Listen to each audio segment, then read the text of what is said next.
Nadie debía saber esto, no realmente. La historia fue enterrada bajo 100 años de silencio, y luego otros 100 de vergüenza. Estuvo oculta por más de 2 siglos.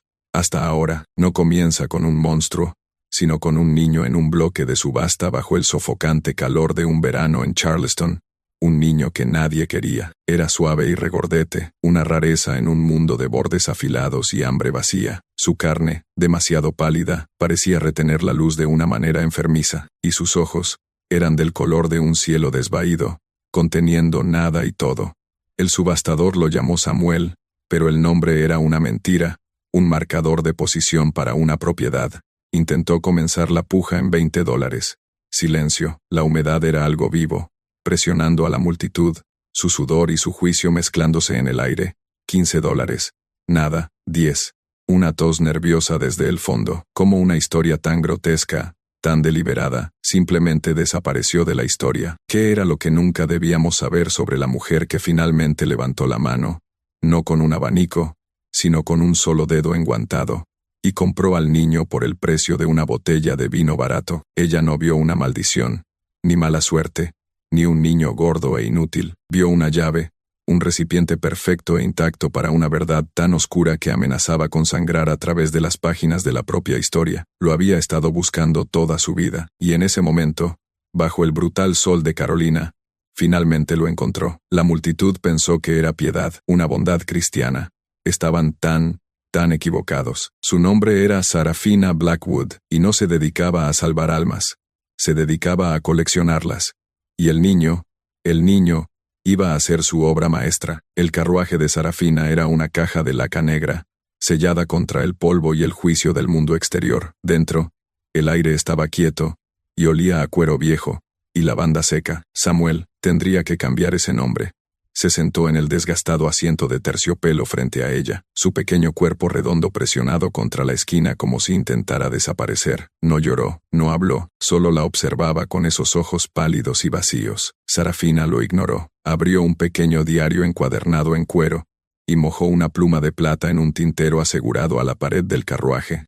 Su caligrafía era anormalmente precisa, una serie de símbolos afilados y elegantes. Espécimen adquirido, varón, aprox, 9 años de edad, adiposidad inusual. A pesar de claros signos de desnutrición, la epidermis carece de pigmentación significativa, la estructura ocular parece receptiva. Hizo una pausa, levantando la vista hacia él, su mirada tan impersonal como la de un médico estudiando una enfermedad. Él se estremeció, un temblor diminuto, casi imperceptible. Ella hizo otra nota. Alta reactividad a la observación directa. Sugiere un temperamento sensible y maleable. Excelente. La palabra quedó suspendida en el aire entre ellos. Fría y aguda. No estaba comprando un trabajador, no estaba comprando un sirviente de la casa. Estaba adquiriendo un componente, un ingrediente raro y necesario, para un experimento que había comenzado generaciones antes de que ella naciera. La familia Blackwood no medía su riqueza en acres o en dólares, la medían en líneas de sangre. Eran arquitectos de la carne, y su plantación, un vasto imperio de índigo y arroz, conocido como un infierno silencioso para los esclavizados, era simplemente el laboratorio. Su verdadero nombre, el que solo se susurraba a puerta cerrada, era el crisol, y Samuel, el niño gordo y no deseado, estaba a punto de ser colocado directamente en el corazón de su llama. No tenía idea de a dónde iba, solo sabía que el silencio en ese carruaje era más fuerte y aterrador que cualquier grito que hubiera escuchado jamás. La carne es una vestidura temporal. El padre de Sarafina solía susurrarle en la cavernosa biblioteca de su hogar ancestral, su dedo trazando las líneas doradas de un libro encuadernado en algo que no era cuero. Pero la sangre, es un río de memoria. Controla el río y controlarás el tiempo mismo.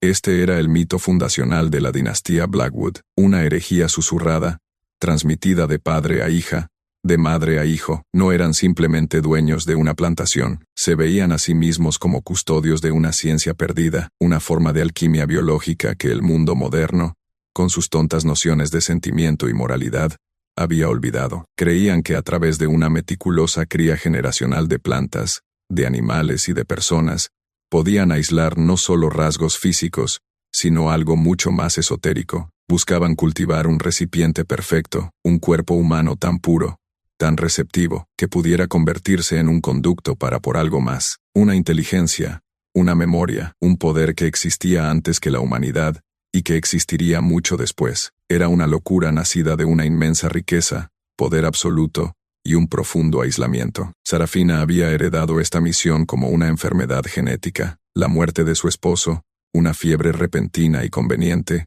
la había dejado al mando exclusivo de la plantación, y su oscuro trabajo oculto, durante años, había seguido los antiguos libros de contabilidad de la familia, organizando emparejamientos, documentando nacimientos y desechando fracasos con escalofriante eficiencia. Pero todos los libros hablaban de un componente final necesario, una pizarra en blanco, un sujeto sin rasgos ancestrales fuertes, un cuerpo que no estaba escrito. Por eso había recorrido las subastas durante años, buscando la anomalía. El marginado, un niño albino, era un susurro genético, un rasgo recesivo que significaba una dilución de la sangre dominante, pero uno por gordito. Ese era el verdadero premio. En su retorcida filosofía, su exceso de carne era un signo de receptividad, una manifestación física de un espíritu que no resistía, que no quemaba su propia sustancia con voluntad o desafío. Era un cuerpo diseñado para almacenar, para contener, para por convertirse. La casa principal en Blackwood Manor era una gran ilusión gótica, diseñada para impresionar a los visitantes y distraer del verdadero propósito de la finca. El trabajo real sucedía a una milla de profundidad en el pantano de cipreses, accesible solo por un único camino sin marcar que era tragado por los árboles. Aquí, una colección de edificios austeros y sin ventanas se erguía en una disposición geométrica perfecta, sus paredes encaladas luciendo extrañamente limpias contra el telón de fondo de podredumbre y decadencia. Este era el crisol. Marcus, el cochero, detuvo el carruaje ante el más grande de los edificios, y no se dio la vuelta. Su silencio era un muro, una defensa cuidadosamente construida contra las cosas que se veía obligado a ver. Sarafina salió. Su vestido de seda negra no hacía ruido, e hizo un gesto al niño para que la siguiera. El aire aquí era diferente, más frío, pesado con el olor a lejía, y algo vagamente metálico, como sangre vieja. Dentro, no era un granero ni un cuartel, sino un laboratorio. Los suelos eran de pino fregado, las paredes revestidas con estantes que sostenían jarras de vidrio, gráficos y extraños instrumentos de latón. Lo condujo por un pasillo largo y estéril, hasta una pequeña habitación al final. Contenía una cama estrecha con un colchón delgado, una mesa pequeña, una silla, y una única ventana alta con barrotes desde el exterior. «Este es tu espacio ahora», dijo ella, su voz resonando ligeramente en el silencio. «Te mantendrán limpio.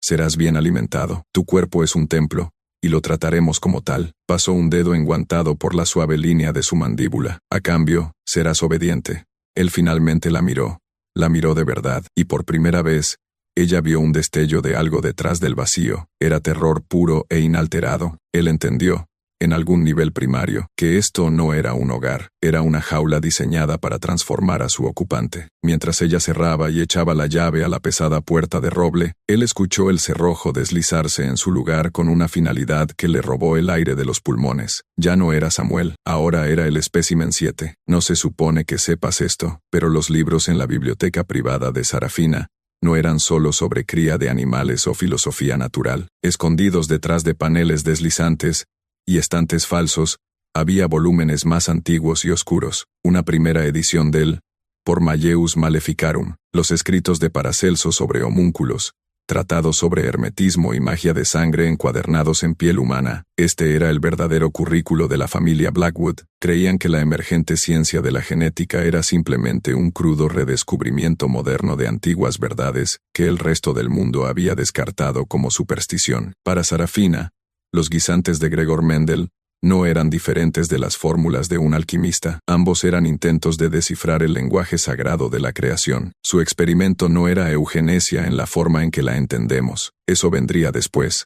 Una imitación pálida y torpe. El suyo era un proyecto mucho más ambicioso y aterrador. No estaba tratando de criar un humano mejor. Estaba tratando de fabricar el ojo de una cerradura viviente. Una cerradura biológica que pudiera ser abierta por una llave que no era de este mundo. Sus libros de contabilidad, escritos en una mezcla críptica de latín, griego y símbolos astrológicos, documentaban sus fracasos, generaciones de ellos, niños nacidos con los rasgos físicos deseados, pero con un espíritu que era demasiado ruidoso, demasiado resiliente, demasiado por humano.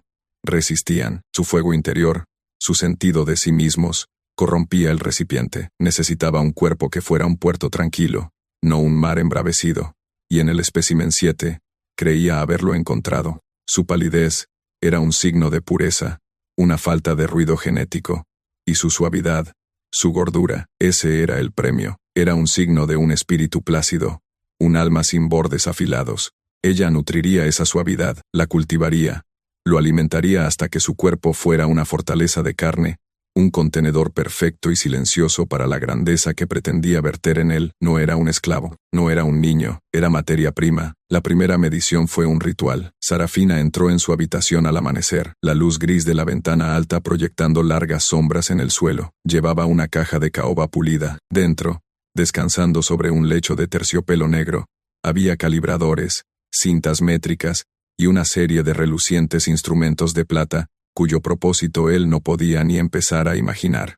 Ella no habló, el silencio era parte del proceso, una herramienta para deshacerlo, para despojarlo de la persona que había sido, y dejar solo al espécimen. Él se quedó de pie como se le indicó en el centro de la habitación, su pequeño camisón, haciendo poco para ocultar la suave redondez de su vientre y muslos. Sus manos estaban frías, incluso a través de sus finos guantes de cuero. Midió la circunferencia de su cabeza, el ancho de sus hombros, la longitud de sus extremidades, tomó muestras de su cabello, sus uñas, presionó un disco de metal frío contra su pecho, escuchando el frenético latido de su corazón, similar al de un conejo. Anotó todo en su diario: ritmo cardíaco elevado, respiración superficial, el cuerpo exhibe un temblor constante de bajo grado, el recipiente está consciente, esto deberá ser condicionado para eliminarlo. Luego vino la dieta. La comida no se parecía a nada que hubiera comido antes. No era la harina de maíz gruesa y el tocino salado de los campos. Eran guisos ricos, gachas cremosas, pan hecho con leche y miel. Era una dieta diseñada para engordar, para crecer. Tenía hambre y comió, pero con cada comida sentía una extraña sensación de pavor. Estaba siendo preparado. Era como un cerdo siendo cebado para el matadero. Pero el propósito de este engorde era un misterio más aterrador que cualquier cuchillo. Se estaba convirtiendo en el niño esclavo regordete, del que se burlaban en la subasta, pero esta vez era por diseño. Ella estaba construyendo su cuerpo, expandiéndolo, convirtiendo su carne en un amortiguador entre su conciencia y el mundo. Una jaula más gruesa. ¿Puedes honestamente imaginar eso? Ser alimentado, ser cuidado, con una ternura que en realidad era la forma más profunda de violación imaginable. Cada bocado que tomaba era otro ladrillo en el muro de su propia prisión. Un rumor susurrado pasaba entre los trabajadores del campo en la oscuridad de la noche, como un secreto peligroso. Nunca dejes que te llamen a la Casa Blanca. A los que van a la Casa Blanca, los borran, sus nombres los quitan del libro. A sus parientes les dicen que se escaparon, pero no se escaparon. Simplemente, se han ido, alimentados al pantano, o alimentados a algo peor. La Casa Blanca era su nombre para el complejo. Los edificios austeros y limpios, escondidos en lo profundo del pantano de cipreses. Para ellos, era un lugar fuera de la vista de Dios, un lugar donde las leyes de la naturaleza y del hombre estaban suspendidas. Sabían que Sarafina Blackwood no era como otros amos. Su crueldad no era la ira caliente y explosiva del látigo o el hierro de marcar. Era una crueldad fría, silenciosa y metódica, que se sentía antigua y errónea. Veían las entregas extrañas, cajas de libros, maquinaria de latón, viales de vidrio de boticarios en Charleston e incluso Londres. Veían a los visitantes que iban y venían al amparo de la oscuridad, hombres que parecían doctores o profesores, pero que llevaban una sombra en sus ojos. La comunidad esclavizada en Blackwood Manor desarrolló su propia mitología para explicar lo inexplicable. Decían que la Sir Blackwood era una porzucuya, una ladrona de pieles que se despojaba de su forma humana por la noche. Decían que los edificios en el pantano eran un portal, y que las personas llevadas allí eran ofrendas a lo que vivía al otro lado. Estas eran historias nacidas del terror, intentos de dar nombre a un horror que no tenía nombre, pero como todos los mitos poderosos, contenían una pizca de verdad. La gente estaba siendo borrada, sus identidades, sus historias, su propia humanidad, estaban siendo sistemáticamente desmanteladas dentro de esos muros encalados. El rumor Era una advertencia, era una oración, y para el niño, ahora conocido como Espécimen 7, era una profecía que ya estaba viviendo, un destino que estaba consumiendo con cada cucharada de las ricas y dulces gachas que ella le daba para desayunar. Su educación comenzó no con el alfabeto, sino con imágenes. Sarafina contrató a un tutor, un académico caído en desgracia llamado Elias Vance, un hombre cuyas deudas de juego lo habían vuelto maleable. Las instrucciones de Vance eran precisas. Enséñale al niño a leer, pero solo usando los materiales proporcionados. No había cartillas infantiles ni Biblias. Los primeros libros fueron atlas anatómicos.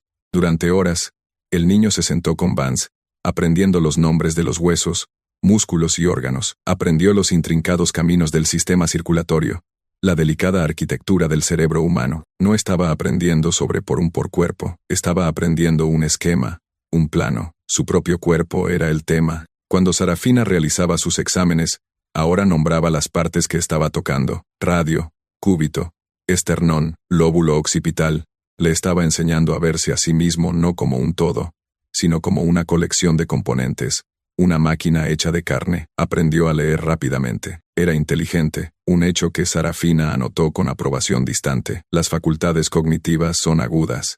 Excelente para la retención de datos y el cumplimiento de instrucciones. Una vez que pudo leer palabras, ella le dio nuevos libros, manuales sobre cría de animales, tratados de horticultura, explicando cómo injertar una planta en otra para crear un nuevo híbrido. Todo se trataba de manipulación, control, la conformación de seres vivos a un resultado deseado. Vance, el tutor, se volvía más demacrado y atormentado con cada semana que pasaba. Sabía que en lo que estaba participando era un pecado profundo, una violación de Dios y del hombre. Veía cómo los ojos del niño, antes solo vacíos, ahora sostenían una inteligencia aterradora, una comprensión profunda y silenciosa. Una tarde, incapaz de soportar el silencio, Vance susurró: ¿Por qué dejas que te haga esto? El niño no levantó la vista del diagrama de un corazón de oveja disecado. Solo dijo: ¿qué otra opción hay? La pregunta no era una admisión de derrota, era una declaración de hechos, tan fría y precisa como los gráficos anatómicos que cubrían las paredes de su jaula. Luego vinieron las lecciones privadas. 2 veces por semana, Sarafina despedía al tutor y se sentaba frente a él en la pequeña mesa de madera. Encendía una sola vela, aunque el sol aún estaba alto, proyectando sus rostros en sombras parpadeantes. Fue en estas sesiones que ella pasó de la ciencia a la oscura religión de su familia. El cuerpo recuerda, decía ella, su voz un zumbido bajo e hipnótico. Todas las vidas que vinieron antes que tú están escritas en tu sangre. El miedo de un granjero a la sequía, la ira de un soldado, la alegría de un amante, todo está ahí. Una biblioteca caótica y desordenada de sensaciones. Ella explicó su teoría. La mayoría de las personas eran una cacofonía de estas memorias heredadas, un revoltijo de voces conflictivas que llamaban personalidad. Eran impuros, desenfocados, pero ella creía que a través de una cuidadosa cría y condicionamiento, podía crear un cuerpo que fuera por silencioso, un recipiente vacío, en tempe, y condelade por merra. Tú, niño, dijo, sus ojos brillando a la luz de la vela, eres notablemente silencioso. Tu linaje es un susurro, no un grito, por eso fuiste elegido. Sacó gráficos, no de caballos o plantas, sino de linaje humano, su propio árbol genealógico, mapeado con detalles desconcertantes. Junto a ciertos nombres había símbolos que él no reconocía: lunas, estrellas, serpientes comiendo sus propias colas. Le dijo que no estaba siendo preparado para criar. Ese era un arte crudo e impreciso. Estaba siendo preparado para algo que ella llamaba transferencia. Creía que podía destilar el conocimiento y la voluntad acumulados de todo su linaje, un proceso que llamaba el elixir, y verterlo en él. Sobrescribiría su alma, su susurro de conciencia, y el legado de su familia renacería en una forma purificada y perfeccionada. Él iba a ser la culminación viviente de su gran obra. Él escuchaba, su rostro una máscara de calma, pero por dentro, una comprensión fría y aterradora amanecía. Ella no estaba tratando de criarlo, estaba preparándose para poseerlo. Si has llegado hasta aquí, comenta, la verdad sangra abajo. No solo estás viendo esto, te estás convirtiendo en parte de ello, porque algunas noches, el silencio del complejo se rompía. No era un grito habría sido un alivio. un sonido humano. Esto era diferente, era un zumbido bajo y resonante. Parecía venir de la tierra misma, vibrando a través de las tablas del suelo de pino de su habitación. Era un sonido que se sentía tanto mecánico como orgánico, como una gran bestia durmiendo inquieta en una jaula en las profundidades subterráneas. La primera vez que lo escuchó, presionó la oreja contra el suelo, su corazón martilleando contra sus costillas. La vibración era real.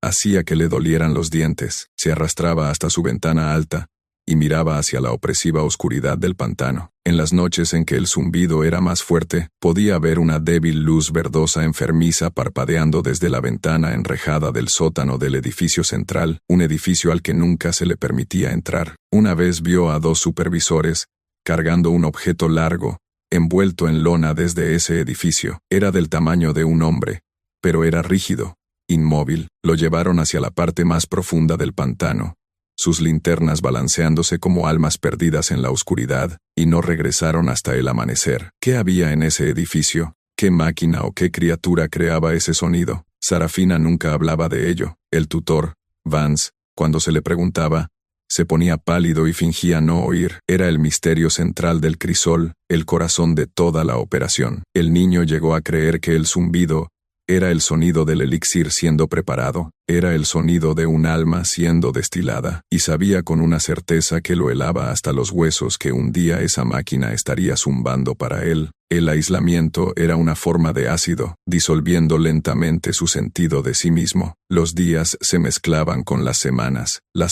con los meses. El único contacto humano que tenía era el toque frío y clínico de Sarafina, la mirada atormentada de su tutor, y los ojos silenciosos y desviados del supervisor que traía sus comidas. No tenía nombre. Ella se refería a él solo como espécimen o el recipiente. Su antigua vida, los recuerdos de una madre que apenas recordaba, la sensación del sol en su piel, los sonidos de otros niños, pero todo se estaba desvaneciendo, convirtiéndose en un sueño. Sarafina fomentaba esto. Estaba borrando sistemáticamente su pasado. La memoria es una impureza, le dijo durante una de sus lecciones. Un verdadero recipiente debe estar vacío para ser llenado. Pero ella cometió un error crítico. Le enseñó a leer, y en los libros que le dio, los fríos textos analíticos de ciencia y filosofía, él encontró un escape. Comenzó a devorarlos, no solo para obedecer, sino para entender. Empezó a ver el mundo a través de los ojos de ella, como un sistema, una máquina, un conjunto de principios a ser entendidos y manipulados. Y mientras aprendía, comenzó a ver las fallas en el propio sistema de ella, vio las contradicciones en sus teorías, los saltos de fe que ella cubría con lenguaje místico, su gran diseño, la transferencia de la que hablaba con tanto fervor religioso, estaba construido sobre una base de suposiciones arrogantes y afirmaciones no probadas. Se dio cuenta de que ella no era un dios.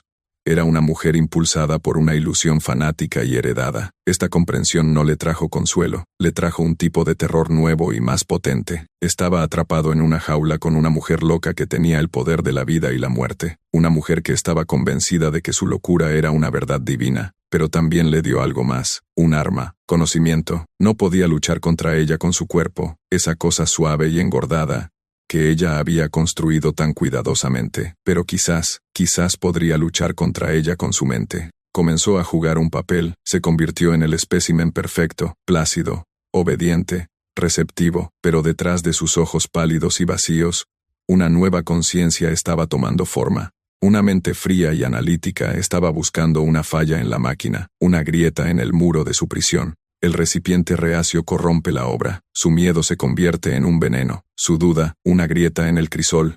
Solo a través de la sumisión perfecta se alcanza la quinta esencia. Encontró la cita en uno de los diarios del padre de ella, un delgado volumen encuadernado en piel de serpiente, que ella había dejado en su mesa por error. Era una sola línea de texto manuscrito, una nota en el margen junto a un complejo diagrama alquímico, y fue el primer atisbo de esperanza que había tenido en años. Vientre, recipiente reacio, sumisión perfecta. Ella creía que su naturaleza plácida, su suavidad, lo convertían en el sujeto perfecto. Confundía su terror con cumplimiento. Veía su obediencia como sumisión. Pero, ¿y si pudiera fingirlo? ¿Y si pudiera darle la ilusión perfecta de sumisión, mientras albergaba un núcleo de renuencia tan profundo y secreto, que actuaría como el veneno mismo contra el que su padre había advertido, era una idea peligrosa, casi suicida. Si ella detectaba su resistencia, su castigo sería inimaginable, pero la alternativa era la aniquilación, la sobreescritura de su alma. Era una elección entre una pequeña posibilidad de supervivencia y la certeza del olvido. Comenzó su propio experimento. Empezó sutilmente, controlando su respiración durante los exámenes de ella, manteniendo su ritmo cardíaco estable a pura fuerza de voluntad. Meditaba sobre sentimientos de desafío y odio, mientras le presentaba un rostro de perfecta calma plácida. Respondía a sus preguntas filosóficas con las respuestas que sabía que ella quería, citando sus propios textos retorcidos, todo mientras su mente diseccionaba los argumentos de ella, buscando debilidades. Estaba aprendiendo a mentir con su propia biología, estaba usando la ciencia de ella en su contra. No sabía si funcionaría, no sabía si un veneno espiritual era algo real o solo otra parte de la locura de su familia. Pero por primera vez, desde que llegó a ese lugar infernal, ya no era solo una víctima, era un saboteador. Empezó a ver a los otros. No claramente, sino en destellos, el flash de un rostro en un carro que pasaba, una figura siendo apurada entre edificios en la oscuridad de la noche. Todos eran como él, en cierto modo, anomalías, una niña con ojos de 2 colores diferentes, un hombre de inmensa altura, tan alto que tenía que agacharse para entrar por una puerta, un par de gemelos que se decía hablaban un idioma que solo ellos entendían. Eran su colección de ediciones humanas raras, obtenidas de subastas y plantaciones remotas, cada uno elegido por un rasgo específico y único. Reconstruyó sus historias a partir de los susurros del tutor Vance, quien a veces bebía demasiado de una petaca de plata y dejaba que su culpa se derramara en frases entrecortadas. Aprendió que no estaban siendo criados, estaban siendo por cosechados. Sarafina creía que cada rasgo humano único llevaba una firma energética específica. Estaba tratando de aislar estas firmas, de destilarlas, tal como estaba tratando de destilar el legado de su propia familia. Los otros no eran recipientes, eran ingredientes, eran las especias y hierbas que pretendía añadir al elixir antes de que fuera vertido en él. Él era el plato principal, pero ellos eran componentes esenciales de la receta. Una noche, vio al hombre alto de nuevo. Estaba siendo conducido desde el edificio central, el del sótano que zumbaba. Caminaba, pero sus ojos estaban vidriosos y desenfocados, y se movía con un extraño andar arrastrado, como si sus propias extremidades no le resultaran familiares. Parecía vacío. La vida, la voluntad, había sido extraída de él. El niño sintió un pavor frío trepar por su espina dorsal. Este era su futuro. No solo iba a ser poseído por los recuerdos de la familia de ella, iba a ser llenado con los ecos robados de todos los demás. Una historia de fantasmas andante, un coro de almas rotas atrapadas en un solo cuerpo engordado. Necesitamos volver atrás, volver a Sarafina de niña. Imagina a una niña pequeña con ojos anormalmente oscuros, de pie en una biblioteca llena de libros que olían a polvo y secretos. Su padre no le está enseñando a montar un pony o a tocar el pianoforte, le está mostrando un daguerrotipo de su bisabuelo, un hombre con un rostro severo y una mirada fría y calculadora. Él comenzó la obra, dice su padre, su voz baja y reverente. Él entendió que nuestra sangre era un regalo, una cosecha rara en un mundo de agua común. Dedicó su vida a purificar la línea. Luego le muestra otra imagen, esta vez de una hermosa mujer con ojos tristes. Tu tía abuela, ella fue un defecto, eligió el amor sobre el legado, se casó con un forastero, diluyó la sangre y trajo vergüenza sobre nosotros. Tuvo que ser podada del árbol genealógico. Esta fue la infancia de Sarafina. Fue una lección constante de pureza, legado y la necesidad del sacrificio. Le enseñaron que el sentimentalismo era una debilidad, que el amor era una trampa biológica, y que la gran obra de su familia era más importante que cualquier vida individual. No fue criada, fue forjada. Cuando su propio matrimonio arreglado no produjo hijos, no lo vio como un fracaso personal, sino como una señal. El linaje era ahora tan puro, tan refinado, que ya no podía propagarse a través de la cruda mecánica de la reproducción normal. Necesitaba un nuevo método, necesitaba un recipiente. Su obsesión no nació de la simple crueldad, fue la ambición desesperada y fanática de una mujer que creía ser la última guardiana de un fideicomiso sagrado, la arquitecta final de un proyecto que había consumido a sus antepasados durante un siglo. El niño en la celda no era solo un experimento para ella, era su última y única esperanza de inmortalidad. ¿Puedes imaginar el peso de eso? La aplastante carga de un legado construido sobre la locura no excusa sus acciones, pero hace que el horror sea más profundo, más íntimo. Su llegada destrozó el sombrío equilibrio del crisol. El doctor Alistair Finch era un hombre de ciencia, o eso afirmaba. Era un médico de Filadelfia, un defensor de las nuevas y de moda teorías de la frenología y la ciencia hereditaria. Había oído susurros de la investigación privada de Sarafina, a través de una red de académicos discretos, que exploraban los límites de la aceptabilidad moral. Le escribió su carta, una delicada danza de halagos y sondeo intelectual, y ella, viendo el valor potencial de un colaborador con credenciales médicas, le concedió una invitación. Finch era ambicioso, vio en los vastos recursos de Sarafina un atajo a la fama y el reconocimiento que ansiaba. Llegó con un aire de desapego profesional, listo para observar su programa de cría. Lo que ella le mostró, en cambio, lo sacudió hasta la médula. No solo le mostró los libros de contabilidad, le mostró la biblioteca de libros prohibidos. No solo habló de herencia, habló de transferencia y alquimia. Era un hombre de escalpelos y microscopios. De repente, confrontado con una visión del mundo que pertenecía a la edad oscura, su mente científica gritaba que esto era locura, charlatanería, pero su ambición susurró algo más. ¿Y si ella tenía razón, o que si estaba equivocada? Pero de una manera tan espectacular, tan audaz, que documentarlo haría su carrera. Hizo un pacto fáustico con su propia conciencia.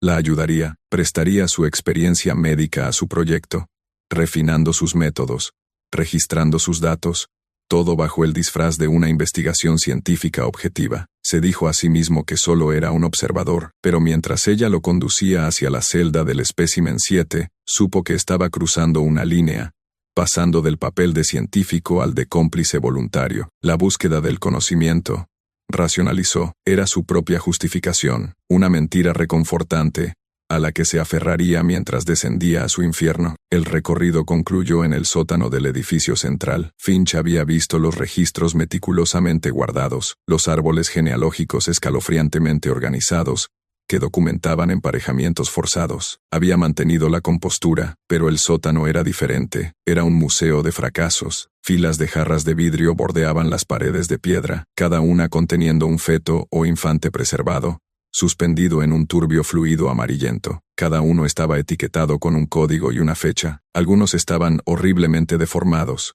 sus pequeños cuerpos retorcidos en formas que desafiaban a la naturaleza. Otros parecían perfectos, pequeños bebés durmientes flotando en un silencio eterno. Las imperfecciones deben ser estudiadas, explicó Sarafina, su voz carente de emoción. Para entender el éxito, uno debe primero catalogar el fracaso. Cada uno de estos representa un callejón sin salida en el linaje, un error genético que ahora hemos purgado. Finch, el médico, sintió una oleada de náuseas. Esto no era ciencia, era un cementerio. Su mente corría, tratando de enmarcarlo de una manera que pudiera soportar. Especímenes patológicos, investigación teratológica. Se aferró al lenguaje clínico como un hombre ahogándose a un trozo de madera. Se dijo a sí mismo que esto no era diferente de las colecciones que había visto en las universidades de medicina, pero sabía que era una mentira. Estas no eran donaciones anónimas a la ciencia, eran niños, sus por niños, nacidos y asesinados en esta habitación subterránea estéril. Su curiosidad científica estaba siendo rápidamente consumida por un miedo primario. ¿Quién era esta mujer? La miró, de pie allí en medio de su colección de bebés muertos, su rostro sereno, y no vio a una investigadora, sino a una sacerdotisa, presidiendo un templo de horrores. El zumbido comenzó entonces, una baja vibración desde detrás de una pesada puerta de hierro, al otro extremo del sótano. ¿Y los éxitos?, preguntó él, su voz tensa. Sarafina sonrió, una expresión delgada e inquietante. El mayor éxito aún no está completo. Ven, déjame mostrarte el recipiente. La reunión fue una evaluación. Sarafina abrió la cerradura de la celda del niño, e hizo un gesto al doctor para que entrara. El niño estaba sentado en su pequeña mesa, leyendo un texto sobre anatomía humana. Levantó la vista, sus ojos pálidos moviéndose de Sarafina al extraño alto y nervioso. Había crecido desde la subasta, la dieta rica y calculada había funcionado. Ya no era solo regordete, era robusto, su cuerpo grueso y sólido.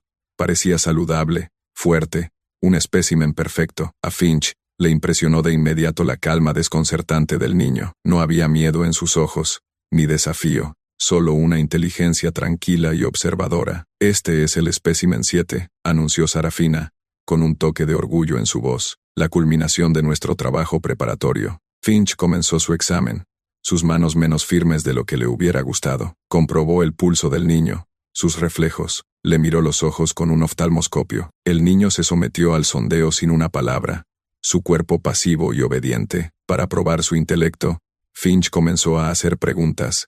Empezando con anatomía simple, el niño las respondió todas correctamente, con una voz clara y precisa. Entonces Finch hizo una pregunta más compleja, una de su propia área de investigación, sobre la transmisión teórica de la energía nerviosa a través de la herencia. Esperaba una mirada vacía. En cambio, el niño hizo una pausa por un momento, y luego dijo, «Su teoría asume que la energía nerviosa es una sustancia heredable, doctor, pero... ¿y si no es una sustancia, sino una resonancia, como una cuerda que vibra a un cierto tono? No se puede transmitir la vibración en sí, solo la cuerda. Si el nuevo instrumento no tiene la forma correcta, no mantendrá la misma melodía». Finch quedó atónito, en silencio. El niño no solo había entendido la pregunta, había expuesto su suposición central y propuesto una alternativa sofisticada. Miró a Sarafina, que estaba sonriendo. «Como puede ver», dijo ella, «el recipiente no solo está vacío, está perfectamente afinado. No solo estás viendo esto, eres un testigo, y lo que debes entender es que la colaboración de Alistair Finch transformó la naturaleza del horror. Él trajo el barniz de la ciencia moderna a la antigua locura de Sarafina, introdujo nuevos protocolos, nuevos métodos de medición y documentación, reemplazó el vago lenguaje alquímico de ella con la terminología fría y precisa de la medicina. El tormento del niño se volvió más sofisticado. Finch diseñó experimentos de privación sensorial, creyendo que mejorarían la receptividad del niño. Durante días enteros, el niño sería mantenido en total oscuridad y silencio. Su única sensación, el sentimiento de su propio cuerpo, el sonido de su propia sangre en sus oídos. Finch monitoreaba su estado psicológico, documentando sus alucinaciones y respuestas emocionales en un nuevo libro de contabilidad separado. El sujeto exhibe una notable resiliencia al nihilismo sensorial. El pánico inicial disminuye a un estado de profunda introspección. Sugiere un locus de control interno altamente desarrollado. No se dio cuenta de que el niño estaba usando estos periodos de aislamiento no para quebrarse, sino para construir. En el silencio absoluto, el niño practicaba los ejercicios mentales que había ideado, reforzaba los muros de su propia conciencia, construyendo una fortaleza en su mente donde su verdadero yo podía esconderse. Afinó su habilidad para controlar sus respuestas fisiológicas. Estaba usando el propio experimento del doctor como campo de entrenamiento. Esta colaboración también introdujo un nuevo nivel de violación física. Finch, convencido del vínculo entre el cuerpo y la mente, comenzó una serie de dolorosas pruebas de sensibilidad nerviosa, usando estímulos eléctricos para mapear el sistema nervioso del niño. Lo justificó como establecer una línea de base, pero era tortura, pura y simple, y a través de todo ello, el niño permaneció perfecta, desconcertantemente obediente. Nunca gritó, nunca se resistió. Les dio los datos que querían, todo mientras su yo interno secreto crecía más fuerte, más duro y más frío. El objetivo final de la cría selectiva no es mejorar la especie, sino crear un organismo maestro, un soberano biológico, ante el cual las masas no mejoradas se someterán naturalmente. Esta cita no es de los diarios de Sarafina, es de un texto de eugenesia del mundo real, publicado a principios del siglo XX. La escalofriante realidad es que las ideas de Sarafina, aunque envueltas en un manto de misticismo, no eran del todo únicas. Eran una manifestación más extrema y personal de una oscura corriente intelectual que estaba ganando terreno en todo el mundo occidental, pero su objetivo era aún más audaz. Finch, en su deseo de entender, finalmente la presionó sobre el propósito final de la transferencia. ¿Qué exactamente pretende transferir a él?, preguntó una noche, mientras el zumbido del sótano vibraba a través del suelo. Sarafina lo miró, sus ojos ardiendo con una intensidad que lo hizo querer retroceder. Todo, dijo ella.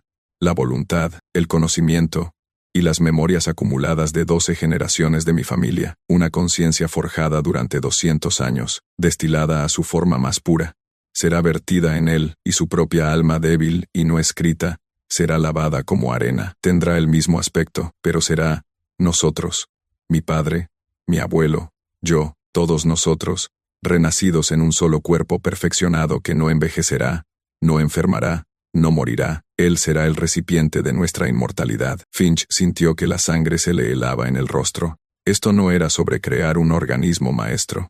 Era sobre crear un dios, o un demonio. Finalmente, entendió el verdadero y demente alcance de la ambición de ella. No solo estaba tratando de engañar a la muerte, estaba tratando de conquistarla, de reescribir las leyes fundamentales de la naturaleza, para servir al grotesco ego de su propia familia, y él, el Dr. Alistair Finch, hombre de ciencia, era ahora su sumo sacerdote. El cochero, Marcus, había servido a la familia Blackwood toda su vida. Era un fantasma en su historia, un testigo silencioso que veía todo, y no decía nada. Conducía a los doctores y a los extraños visitantes. Transportaba los especímenes al complejo, llevaba los pequeños bultos envueltos en lona al pantano. Su silencio era un mecanismo de supervivencia, un escudo que había construido alrededor de su alma, pero vio la forma en que el nuevo Dr. Finch miraba al niño, y vio la forma en que el niño, que una vez parecía un niño aterrorizado, ahora se veía diferente. Sus ojos seguían siendo pálidos, pero ya no estaban vacíos. Sostenían una luz fría y dura,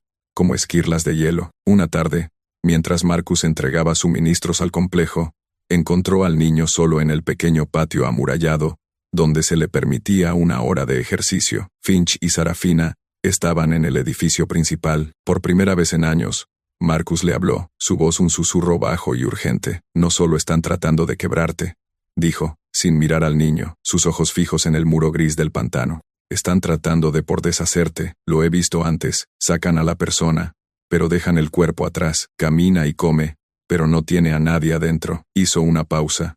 Sus nudillos blancos donde agarraba el carro de madera. Ella no hace niños aquí, los deshace. Se giró y miró directamente al niño, sus propios ojos llenos de una profunda y antigua tristeza. Lo que sea que tengas dentro de ti, esa parte que sigue siendo tú, aférrate a ella.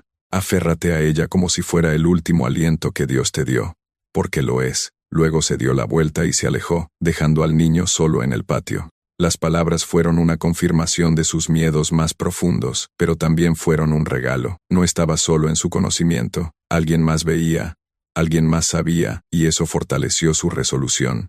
Se aferraría. El nombre de la niña era Lyra, era una de las otras anomalías, una niña con heterocromía, un ojo del color del cielo de verano, el otro tan oscuro como la tierra fértil. Las notas de Sarafina la describían como poseedora de una alta resonancia psíquica. La llevaron a su habitación una noche, no para criar, sino para lo que Sarafina llamó una sintonización preliminar. Fue un ritual. La habitación estaba oscura salvo por una sola vela.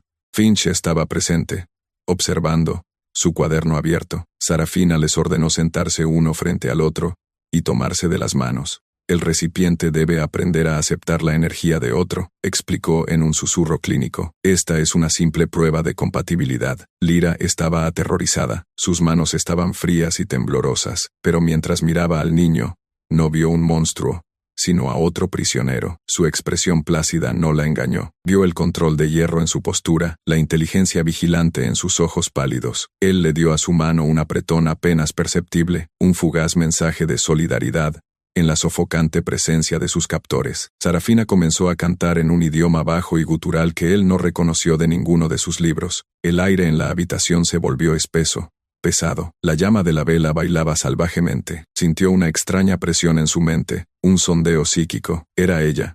Se dio cuenta. Estaba usando a la niña como un foco, tratando de abrir su conciencia. Recordó la cita del diario de su padre. El recipiente reacio corrompe la obra. Presentado, enfocó toda su voluntad, todo su odio y desafíos secretos, en un solo punto de resistencia. No luchó contra ella abiertamente. En lugar de eso, agrió la conexión, proyectó no miedo, sino una profunda y absoluta desesperación, un vacío existencial tan vasto y sombrío que no tenía asideros. Le presentó una visión de pura futilidad. El canto vaciló, Lyra jadeó y retiró las manos, su rostro pálido por la conmoción. Finch corrió a su lado. «¿Qué pasó?», exigió. Sarafina miró fijamente al niño, sus ojos entrecerrados con sospecha. «El recipiente es incompatible con esta fuente», dijo lentamente. «La resonancia es negativa». Fue la primera vez que él vio un atisbo de duda en los ojos de ella. El experimento había fallado, había ganado la primera batalla. La historia de fondo de Lyra era una tragedia que Sarafina había curado cuidadosamente. Había sido comprada a una familia criolla indigente en Nueva Orleans, que creía que sus ojos desiguales eran una señal de estar maldita. La vendieron por una miseria, aliviados de deshacerse de ella. Para Sarafina, no estaba maldita, sino dotada. Creía que la condición de Lyra era un signo externo de una habilidad para ver entre mundos, una clarividencia natural que pretendía cosechar y añadir al elixir. Pero el espíritu de Lyra no era tan fácil de romper como el de su familia. Después de la sintonización fallida, se volvió desafiante, se negó a comer, no hablaba. Recibía las amenazas de Sarafina con un desprecio silencioso y ardiente. Sarafina, frustrada, se la entregó al Dr. Finch, instruyéndole a usar sus métodos modernos para asegurar su cumplimiento. Los métodos de Finch fueron un catálogo de torturas psicológicas. Usó privación del sueño, desorientación y drogas para tratar de romper su voluntad. Documentó su descenso al delirio con desapegado interés científico. El niño podía oírla llorar por la noche, un sonido delgado y desolado que atravesaba los gruesos muros del complejo. Sintió un profundo sentido de culpa. Su victoria había sido la derrota de ella. Su acto de sabotaje había desviado el tormento de ellos hacia ella. En su prisión compartida, habían formado un vínculo extraño y silencioso. Él dejaba una porción de su propia comida rica cerca del pequeño respiradero que conectaba sus habitaciones, un gesto diminuto y sin esperanza. Ella a veces susurraba una sola palabra a través del respiradero en la oscuridad de la noche. «Resiste», era una súplica y una orden. Estaba siendo deshecha, pero estaba usando lo último de su fuerza para alimentar la rebelión de él. Se estaba convirtiendo en su mártir. Él sabía que no podía salvarla, pero podía honrar su sacrificio. No solo corrompería la obra, la destruiría, quemaría el gran diseño de Sarafina hasta los cimientos, y la memoria de Lyra sería la chispa. Una noche, el llanto se detuvo. El silencio desde la habitación de Lyra era más aterrador que cualquier sonido. A la mañana siguiente, vio a 2 supervisores llevar otro bulto largo, envuelto en lona hacia el pantano. Su comida permaneció intacta junto al respiradero. Unos días después, Sarafina apareció en su puerta. Su rostro era una máscara de furia fría. «Los fracasos deben ser descartados», dijo. Su voz tensa. «Son una contaminación, pero la obra continúa». Supo entonces que Lyra se había ido, y supo que él era el siguiente. Pero algo había cambiado en Sarafina. Su confianza estaba sacudida. Su ingrediente más preciado había resultado resistente. Su colaborador científico había fracasado en romper a una simple niña hambrienta. Se estaba impacientando. Podía verlo en la tensa línea de su mandíbula, la forma en que sus ojos se lanzaban por la habitación como si buscara algún defecto invisible. Esta era su oportunidad. Un rumor susurrado que una vez había oído de los trabajadores del campo volvió a él. El viejo amo, su padre, no solo murió, intentó hacer la cosa, el cambio, pero el recipiente no era el correcto. Lo rompió, lo volvió loco. Dicen que su fantasma todavía camina por la biblioteca de noche, tratando de terminar su libro. ¿Era solo una historia? ¿O era una pista? Se dio cuenta de que el fracaso de su padre era la fuente de su obsesión. No solo estaba tratando de completar la obra de él, estaba tratando de tener éxito donde él había fracasado, de demostrarse digna del legado Blackwood. Su ambición estaba enredada con un profundo miedo primario, al fracaso de su propio padre, y el miedo podía ser usado. Comenzó a alterar sutilmente su comportamiento, empezó a fingir temblores, a quejarse de dolores de cabeza. Ocasionalmente murmuraba palabras sin sentido, cosas que había extraído de sus textos alquímicos. Estaba plantando una semilla de duda, le estaba haciendo creer que el recipiente se estaba volviendo inestable, estaba tratando de hacer que ella tuviera miedo. El catalizador para el final no llegó como un hombre con un arma, sino como un hombre con un mapa. Su nombre era Jin, un joven cartógrafo chino-americano contratado por el condado para inspeccionar las vastas tierras pantanosas, no reclamadas que bordeaban la finca Blackwood. Era meticuloso, callado, y profundamente fuera de lugar en la rígida jerarquía racial del sur prebélico. Le advirtieron que se mantuviera alejado de Blackwood Manor. Le dijeron que la señora era excéntrica y solitaria, pero una tarde sofocante, siguiendo el límite de una propiedad a través del denso bosque de cipreses, se perdió. Siguiendo lo que pensó que era un sendero, tropezó con un claro, y se congeló. Ante él estaba el complejo. Los austeros edificios blancos eran una aberración en el paisaje salvaje. No estaban en ningún mapa. Vio una figura en el pequeño patio amurallado, un niño pálido y corpulento, vestido con ropas limpias y sencillas, mirando fijamente al muro. Entonces vio a una mujer con un vestido negro emerger de uno de los edificios. Era Sarafina. Sus ojos se encontraron a través del claro. No había sorpresa en el rostro de ella, solo una fría evaluación reptiliana. No gritó ni llamó a los guardias.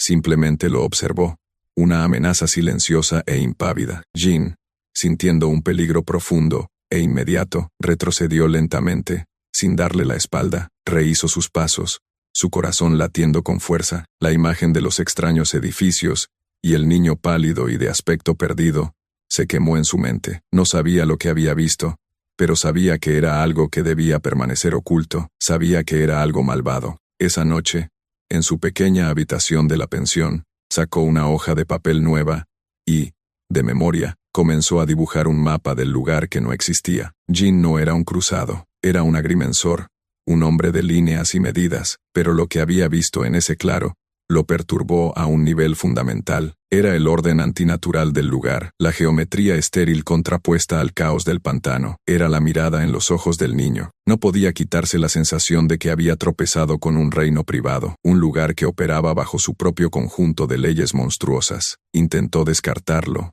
decirse a sí mismo que no era asunto suyo. Pero la imagen atormentaba su sueño. Comenzó a hacer preguntas discretas en el pueblo cercano. Habló de estar perdido en el pantano, mencionando los extraños edificios blancos. Las reacciones eran siempre las mismas: un silencio repentino, una mirada nerviosa, un rápido cambio de tema. El miedo era palpable. Toda la comunidad era cómplice de una conspiración de silencio, mantenida por la riqueza e influencia de la familia Blackwood. Esto solo profundizó la convicción de Jin. Frustrado, y sin ningún otro lugar a donde ir, hizo lo único que se le ocurrió. Buscó al único grupo de personas que podría saber la verdad y tener una razón para hablar: los esclavizados. Encontró su camino a una reunión clandestina de la iglesia local, Ame Sion, un centro del ferrocarril subterráneo. En un sótano de iglesia oscuro y húmedo, rodeado de rostros cansados y desconfiados, desenrolló su mapa dibujado a mano. Describió los edificios, la mujer de negro y el niño pálido y regordete. Un bajo murmullo recorrió la habitación. Un anciano con cataratas nublando sus ojos dio un paso adelante. Era Marcus, el cochero. Miró el mapa, su dedo trazando el camino que había conducido 1000 veces. Miró al joven cartógrafo, este forastero que había visto lo prohibido, y después de toda una vida de silencio, tomó una decisión. Se llama el crisol, dijo Marcus, su voz quebrándose por el desuso, y no has visto ni la mitad. La redada no fue una redada en absoluto, fue una visita. Armado con el testimonio de Marcus, un relato desgarrador y detallado de 2 décadas de desapariciones y horrores, Jin fue al sheriff del condado. El sheriff, un hombre llamado Board, era un pragmático.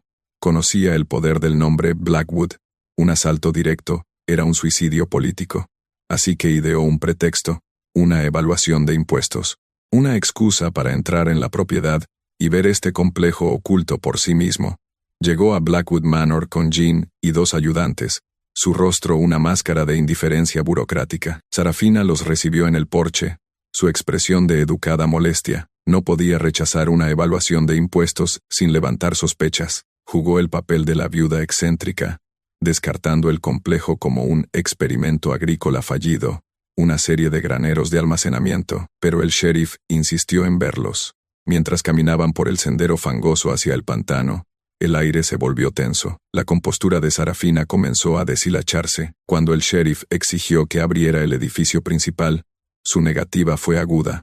vehemente. Esa fue toda la confirmación que necesitaba. Tenía la ley de su lado. Un ayudante forzó la cerradura. Lo que encontraron dentro fue una escena de locura metódica. El laboratorio, la biblioteca de libros prohibidos, los gráficos de linaje humano.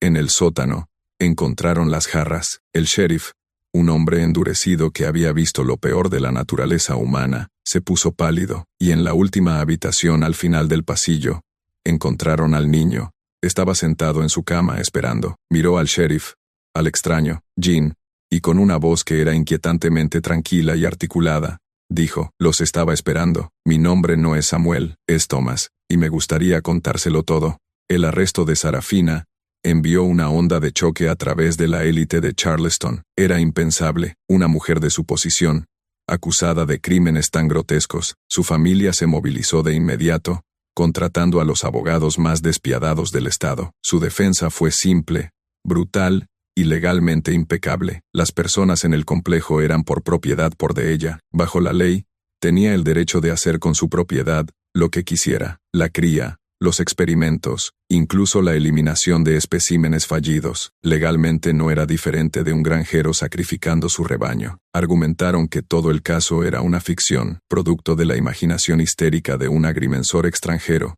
y las mentiras vengativas de un esclavo descontento. Pintaron a Sarafina como una pionera científica incomprendida, una mujer cuyas búsquedas intelectuales estaban siendo perseguidas por las masas ignorantes. El juicio se convirtió en un espectáculo. El doctor Finch, arrestado como cómplice, se volvió en contra de ella. Consumido por la culpa y el miedo, dio una confesión completa.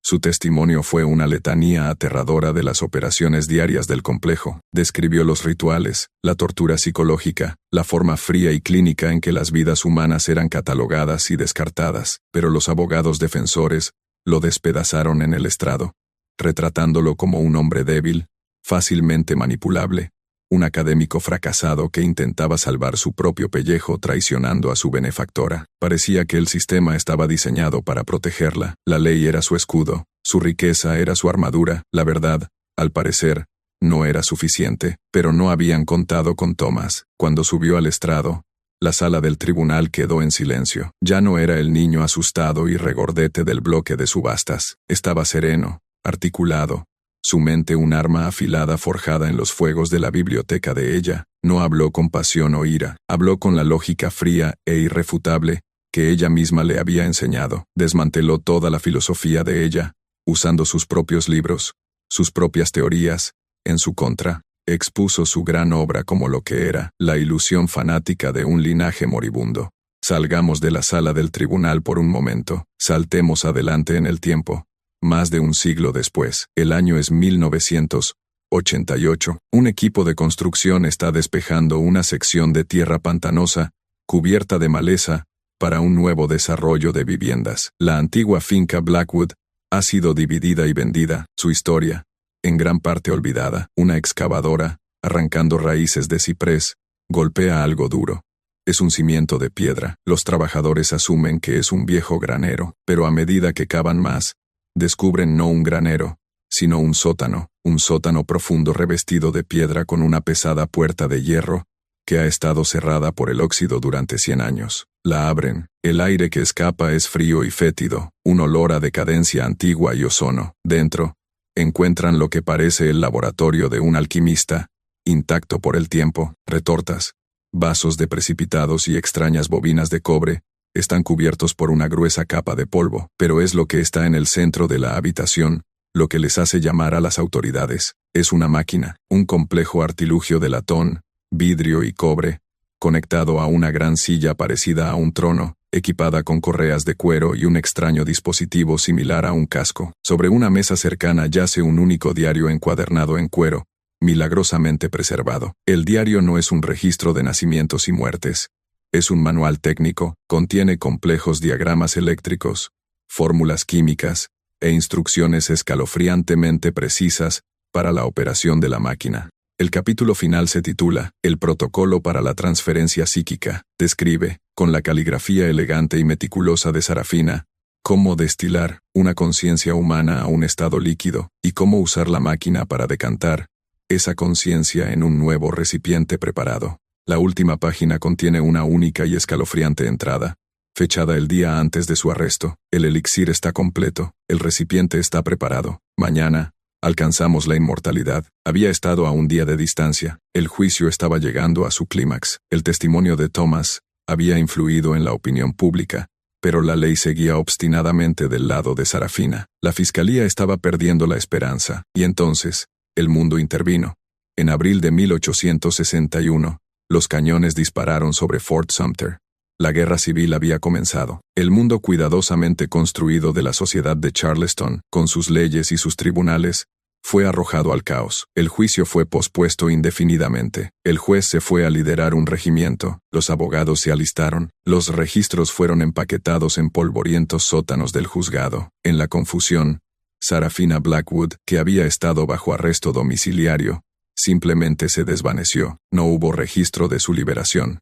Ninguna orden oficial, simplemente desapareció. Algunos dijeron que su familia la envió en secreto a Europa, otros susurraron que se había refugiado con sociedades ocultistas en Nueva Orleans. La leyenda más persistente fue que regresó al pantano, al complejo oculto, para tratar de terminar su trabajo antes de que el mundo ardiera. Su destino se convirtió en otra historia de fantasmas, una leyenda local contada para asustar a los niños. El sistema, en su acto final de autopreservación, simplemente había permitido que uno de los suyos se escabullera por las grietas, ser borrado del registro oficial, tal como ella había borrado a tantos otros. La justicia, resultó ser, era un lujo que no podía permitirse en tiempos de guerra. El mal que ella había desatado fue simplemente tragado por un mal mayor y más convencional, y la verdad de lo que sucedió en el crisol fue enterrada bajo los escombros de una nación en guerra consigo misma. ¿Y qué hay del niño, Thomas? El recipiente que se negó a ser llenado. Cuando el juicio colapsó, legalmente seguía siendo propiedad, pero en el caos de la guerra, encontró su propio camino hacia la libertad. Jean, el cartógrafo, sintió una profunda responsabilidad por él. Ayudó a Thomas a conectarse con el ferrocarril subterráneo, y el niño, con su mente aguda y su calma desconcertante, se dirigió al norte. Se deshizo del nombre Thomas, el último nombre que Sarafina le había dado, y eligió uno nuevo para sí mismo. Se convirtió en maestro, usando la educación que estaba destinada a ser su perdición para empoderar a otros. Se casó, tuvo hijos, y vivió una vida tranquila y sin incidentes. Los horrores de su infancia encerrados detrás de un muro de intelecto feroz y silencio voluntario. Nunca volvió a hablar de Sarafina o del crisol. Jean volvió a su trabajo, pero la experiencia lo había cambiado. Pasó el resto de su vida mapeando no solo tierras, sino las topografías ocultas del poder y la injusticia. Marcus, el cochero, vivió para ver la emancipación, un hombre callado y atormentado que a veces miraba fijamente el pantano de cipreses durante horas, como si escuchara un zumbido que ya no estaba allí. El complejo mismo fue reclamado por el pantano. Los muros encalados se desmoronaron, los techos colapsaron, el suelo del bosque se tragó los cimientos, sin dejar rastro, excepto por las pequeñas tumbas, sin marcar de lira, y los demás, sus historias, contadas solo por el viento en el musgo español. La gran obra de la familia Blackwood había fracasado, el crisol estaba roto, el legado de la locura finalmente había llegado a su fin, o eso parecía. La verdad es que algunas historias no terminan, simplemente quedan inactivas, esperando una nueva voz. El descubrimiento de ese sótano, de la máquina de Sarafina y su diario final, reescribió la historia que creíamos conocer. Demostró que su proyecto no era solo sobre cría, o incluso una forma retorcida de inmortalidad. Era una búsqueda tecnológica, una extraña fusión de alquimia y ciencia destinada a lograr algo que el mundo nunca había visto. Las autoridades clasificaron el descubrimiento, por supuesto. El informe oficial menciona un extraño dispositivo eléctrico primitivo. El diario está encerrado en una bóveda, considerado demasiado perturbador para el consumo público, pero la historia se filtra, como siempre lo hacen las historias. Se convierte en un susurro en Internet, una nota a pie de página en oscuros artículos académicos, una leyenda entre aquellos que cazan verdades prohibidas. Plantea una pregunta aterradora. La familia de Sarafina había estado trabajando en esto durante 200 años. Eran ricos, inteligentes y absolutamente despiadados. ¿Es posible que ella fuera la única, que la familia Blackwood fuera la única rama de este árbol oscuro? ¿O hay otros, en otros lugares ocultos, que todavía están tratando de perfeccionar la obra? Siguen buscando los ingredientes correctos, el conocimiento correcto y el recipiente perfecto. El zumbido del sótano puede haberse detenido en Blackwood Manor, pero tal vez, si escuchas atentamente en una noche tranquila, todavía puedas oírlo, en algún lugar ahí fuera en la oscuridad, débil y acercándose. Ahora lo sabes.